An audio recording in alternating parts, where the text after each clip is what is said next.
Mes hommages, messieurs, dames. Cela fait quelque temps que je n'ai pas fait de vidéo, j'étais un peu, happé par Roland Garros et puis j'ai visionné quelques films qui ne méritaient pas forcément de chronique. Je pense notamment à Colony, le film sud-coréen sur l'épidémie, zombie. Peut-être que j'en ferai, une autre vidéo si je suis d'humeur à revoir le film, mais ce n'est vraiment pas la priorité. Aujourd'hui, je voudrais vous parler du film La bataille de Gaulle, l'âge de fer, que j'ai visionné et que j'ai beaucoup apprécié. Donc comme vous vous en doutez, dans ce film, on suit Charles de Gaulle qui doit mettre au point la France libre pour résister face à l'envahisseur allemand. Donc on le voit s'installer d'abord sur le champ de bataille au tout début, ensuite s'installer à Londres où il va recruter des hommes et ensuite aller dans les colonies. Il va notamment à Dakar et aussi au Tchad et au Cameroun, un des deux, je sais plus, c'est plutôt le Cameroun, je pense, vu le paysage. Et, euh, et donc voilà, on va le voir. On suit aussi d'autres points de vue pendant un certain temps d'un jeune homme dont j'ai oublié le nom, vous m'en excuserez, de Koenig aussi, qui sera à la bataille de Bir Hakeim, et un peu de Darlan, l'amiral Darlan, qui aura un rôle crucial pendant la guerre et qui sera opportuniste, hein, il n'aura pas vraiment de clan à part ses intérêts. Donc ce film a beaucoup de mérite, je trouve, parce qu'il montre quand même à quel point les anglo-saxons sous-estimaient De Gaulle et à vrai dire font preuve de perfidie. Ils voulaient le remplacer au tout début au tout début, ils hésitaient entre Darlan et De Gaulle, pardon.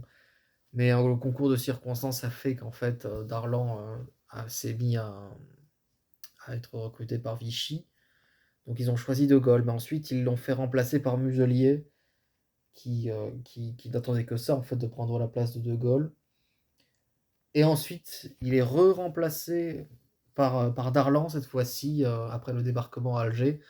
Débarquement dont il n'a pas été averti, dont De Gaulle n'a pas été averti d'ailleurs, donc ça montre déjà qu'ils ne veulent pas composer avec leur allié, qu'en fait ils ne respectent pas. Hein, enfin, on voit déjà le côté américain qui consiste à délaisser ses alliés pour mieux exercer son emprise sur ses, sur ses futurs vassaux.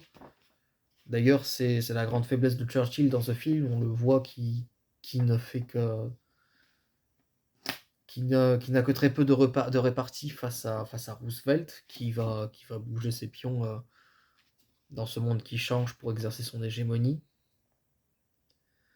Donc, il y a plusieurs points forts dans ce film.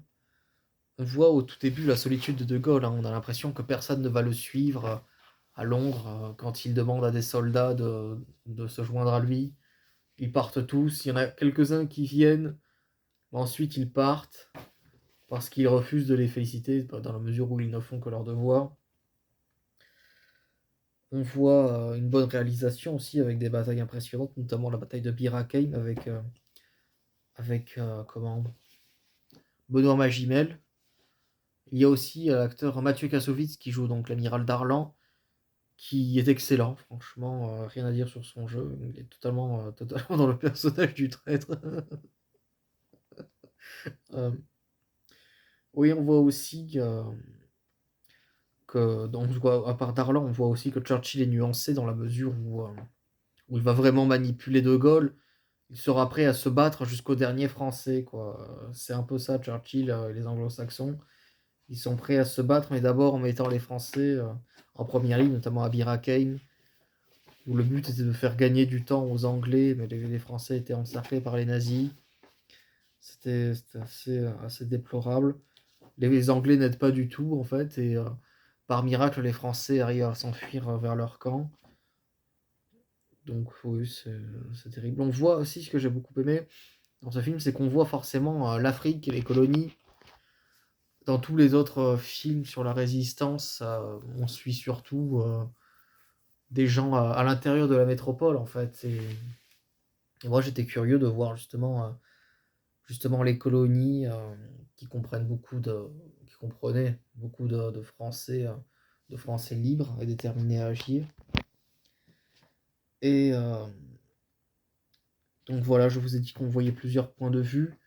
On croise un autre personnage historique, on croise, Jean Moulin, qu'on va probablement voir dans la 2e partie du film qui sortira en juillet.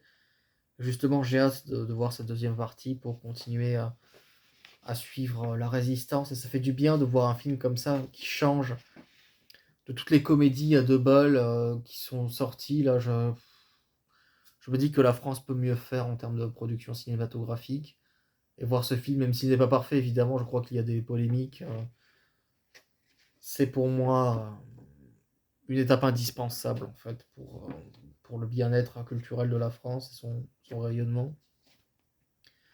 Moi, c'est à peu près tout ce que je voulais vous dire sur ce film. Je vous le recommande et je reviendrai vers vous, quand il y aura le 2e qui sortira. Merci, au revoir.